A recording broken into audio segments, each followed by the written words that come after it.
Welcome back to Fairyland Planet, Part 2 of Chapter 1. Let's roll right in. 3, 2, 1. When the indicator over the elevator door told me that Mike 1 had been safely deposited at the bottom of Daddy's tower,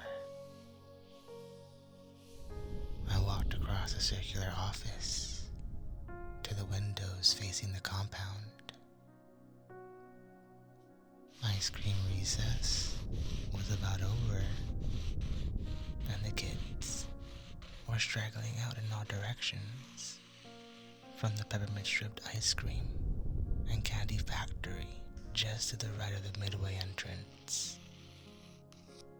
Except for the few whose turn it was to learn something new in Mommy's schoolroom. They were on their own from now until lunchtime. It was free play period.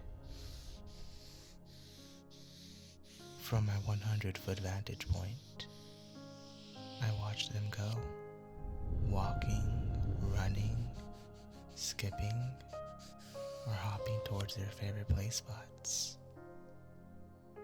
They had their choice of the slides and swings in the playground, the swimming pools, tennis courts, ball diamond, gridiron, golf course, bowling alley, and skating rinks. And of course, the rides on the midway. I watched them go, and my heart thumped a little faster. My gang, I thought. Not really mine, of course, except from the standpoint of responsibility. But I couldn't have loved them more if I desired each and every one of them. And Mommy, sometimes I almost forget her name was Ruth, felt the same way. It was a funny thing, this paternal feeling, even a little weird if I stopped to remember that a baker's dozen of them were actually older than I. But a child is still a child, whatever its chronological age may be. And the inhabitants of Fairyland were children in every sense except the physical. It was a big job being daddy to so many kids, but one of them had sat lightly on my shoulders so far. They were a wonderful gang, healthy and happy, really happy. And I couldn't think of a single place in the universe where you wouldn't find another 137 human beings about whom you could make that statement. A wonderful gang, all sizes and shapes and personalities, ranging in physical age from 5 to 43. Mental age, well, that was another story. After years of research and experimentation, we'd settle on 8 as the optimum of mental development. And so, there wasn't any kid in Fairyland mentally older than 8 years. Or was there?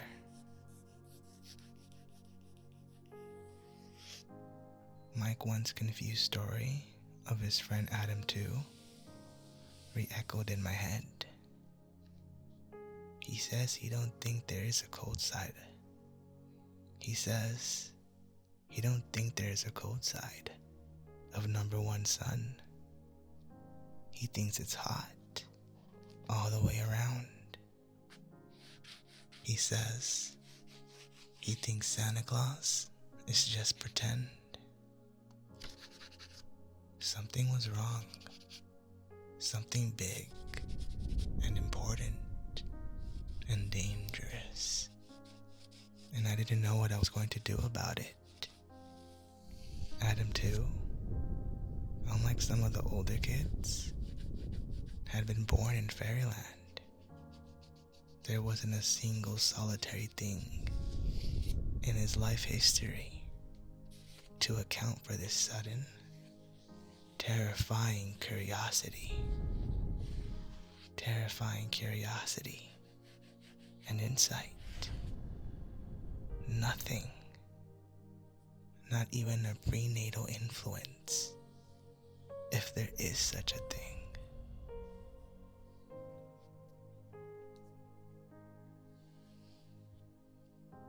I wondered if Ruth had noticed anything strange about him.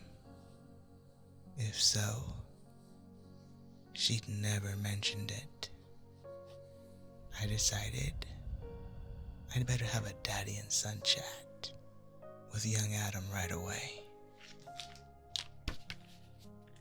I walked through the midway in the warm, twin star sunshine, waving and shouting back at the kids on the rides who shrieked, "Hi, Daddy," as they caught sight of me. Nobody had seen Adam too, so I escaped after a brief roller coaster ride. "Aw, come on, Daddy, just once," with the trio of husky 30-year-olds who called themselves the Three Bears. Adam too wasn't at the playground either, nor the swimming pool, nor the tennis courts. I decided he must be in the recreation hall, so I headed in that direction, taking a shortcut through Pretty Park at the north end of the midway.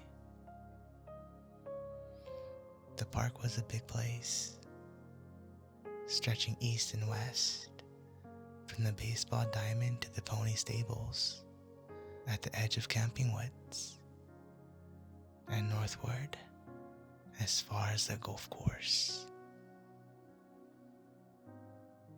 This was my favorite spot in Fairyland.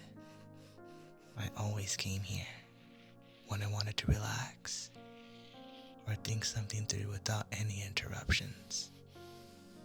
It had once been an oasis on this otherwise barren desert planet, and was therefore the logical site for the Fairyland compound. An underground spring in the center of the park was our main water supply. The clear, cold fluid bubbled out of the rocks to form a lovely lake, which was perhaps 50 yards across at the widest part. The lake shore was ringing with tall, unearthly palm-like trees, strange and beautiful. I found Adam too there, besides the lake, sitting on a rock with his shoes and socks off, dangling his bare feet in the cold water, and gazing upward into the swaying treetops. "Hi, Adam too." "Hello." He didn't seem either surprised or glad to see me. He was above average height, well over 6 feet, and exceptionally thin. Physically awkward too, I remembered. He invariably struck out on the ball diamond, invariably sliced into the rough on the golf course. His hair was dark and curly, and he had a nervous way of ruffling it with his fingers so that it was always in disarray. But the most unusual thing about him was his eyes. They were ice blue, set deep back under a high, ridged forehead.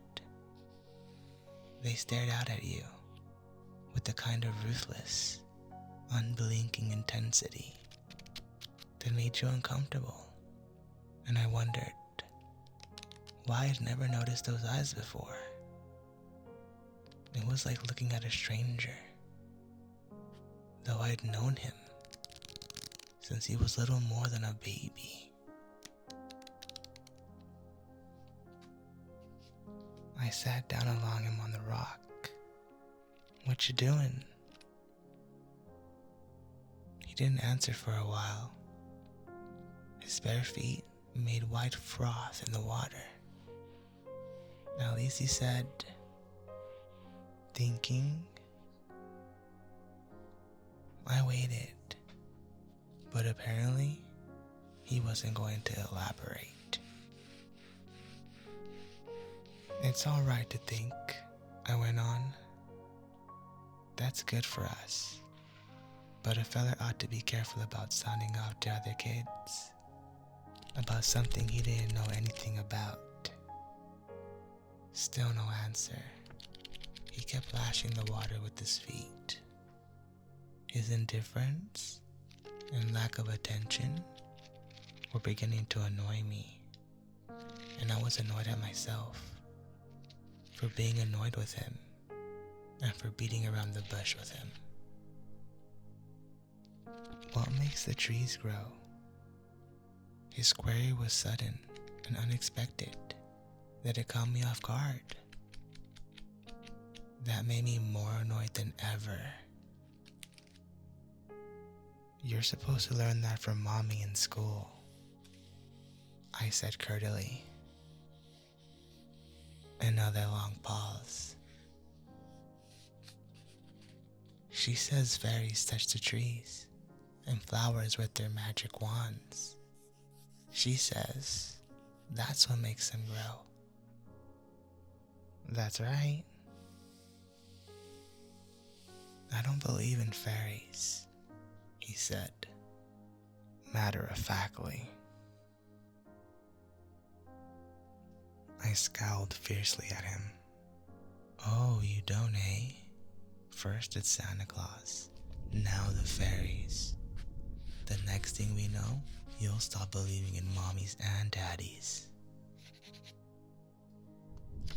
He looked up in the treetops again.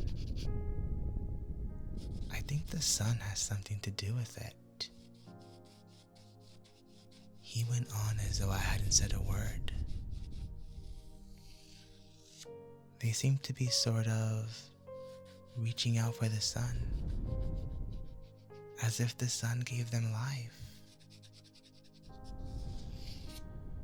His eyes met mine, cold and intensely blue, and very frank.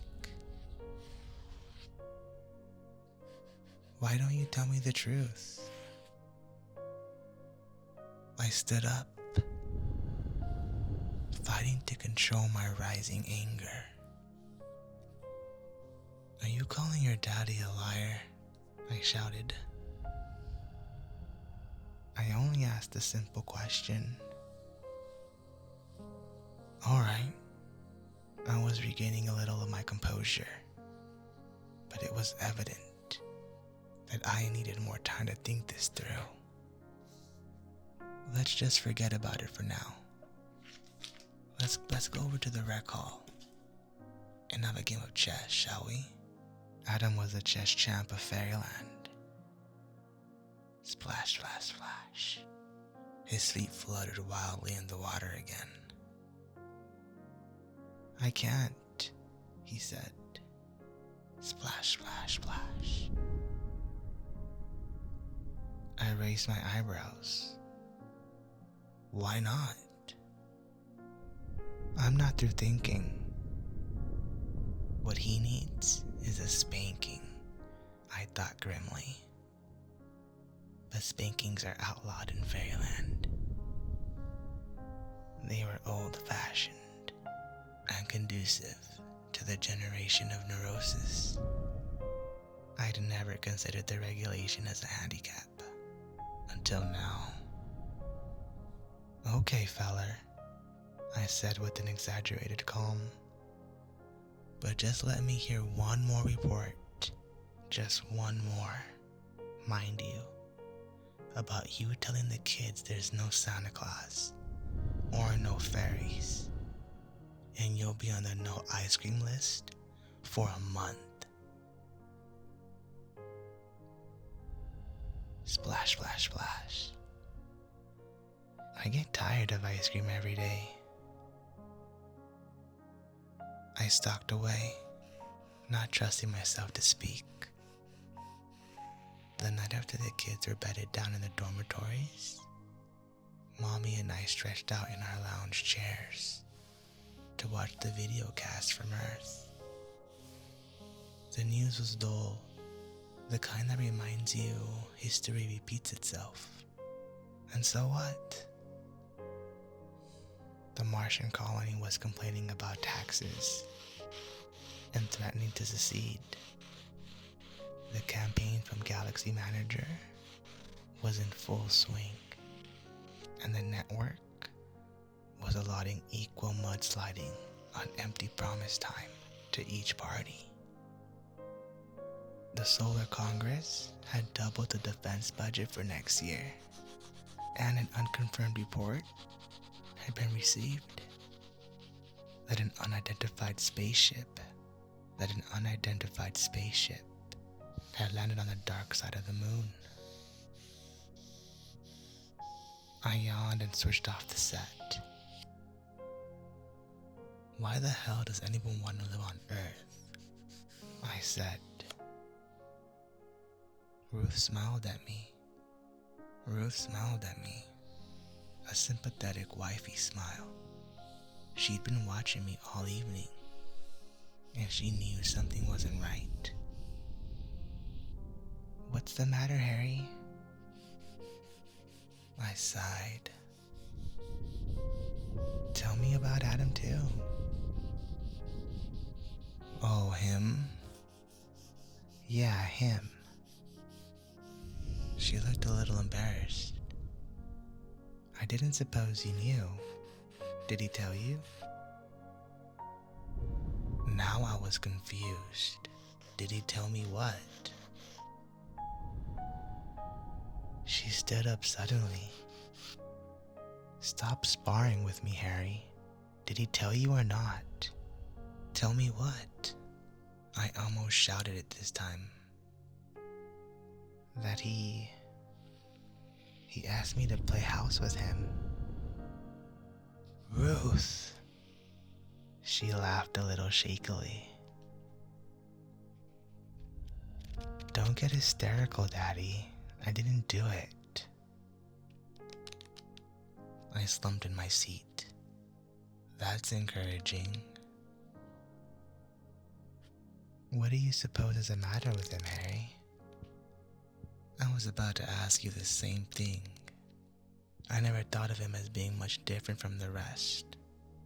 A little more shy, maybe, and a little less exuberant on the physical side. Not enough to worry about, though. How's he in school?" She frowned. "He's in the 5th year of 3rd grade now, an above-average student, and very inquisitive, and kind of shy, like you said. I always thought he was well-adjusted, although I don't think he ever plays house with the same girl twice. I just never thought of him as a problem until today."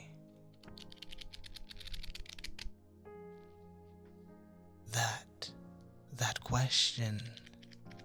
Yeah, he seems to be full of questions. I told her about my visit from Mike 1 and the chat with Adam.